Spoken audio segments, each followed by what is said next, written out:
So with me now is the Shadow Secretary of State for Northern Ireland, Owen Patterson of the Conservative Party. You're very welcome. So you must be pleased then if what we're hearing is true.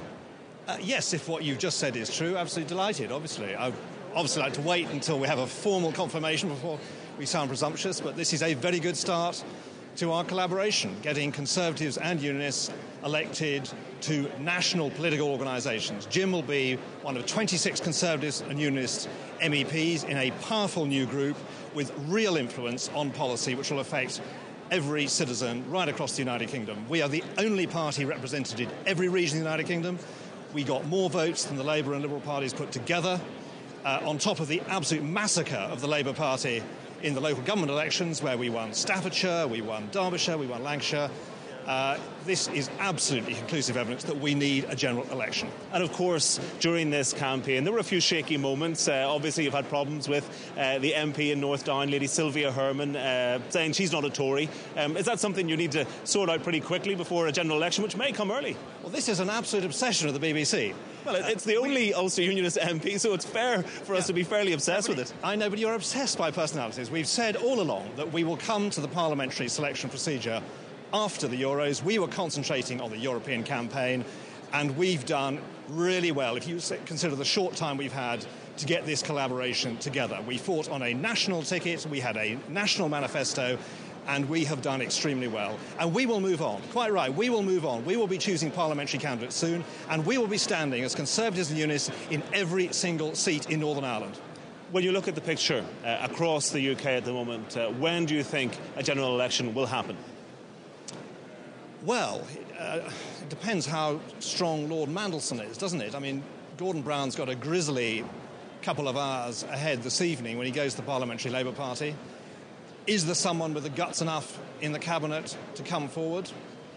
There was a sort of muddled rebellion last week, which all went wrong, according to the Sunday papers. It seems that Lord Mandelson is now the puppet master holding the whole show together. It is highly unsatisfactory. We have the worst economic crisis for probably over 100 years. We have serious problems with unemployment. We're fighting a war in Afghanistan. We have a totally discredited Prime Minister. And however hard Lord Mandelson tries, he's not elected. There are 7 unelected ministers in the new cabinet. We want an election so the British people can have their say and give a strong mandate to a new team. Well, you say Jim Nicholson will play a key part in your European team. Post-Westminster, what sort of a role are Ulster Unionists going to have in a Conservative government, if there is one? They'll have a very important role.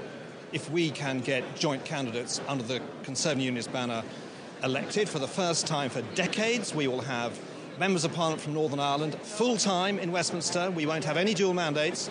They will be full-time Monday to Thursday, working with us. They'll be sticking up for Northern Ireland. We'll have debates on fuel duty. I want to hear people from Anna talking about fuel duty, where more people depend on motorised transport and else. We'll have a debate on pensions. We'll have people from Northern Ireland.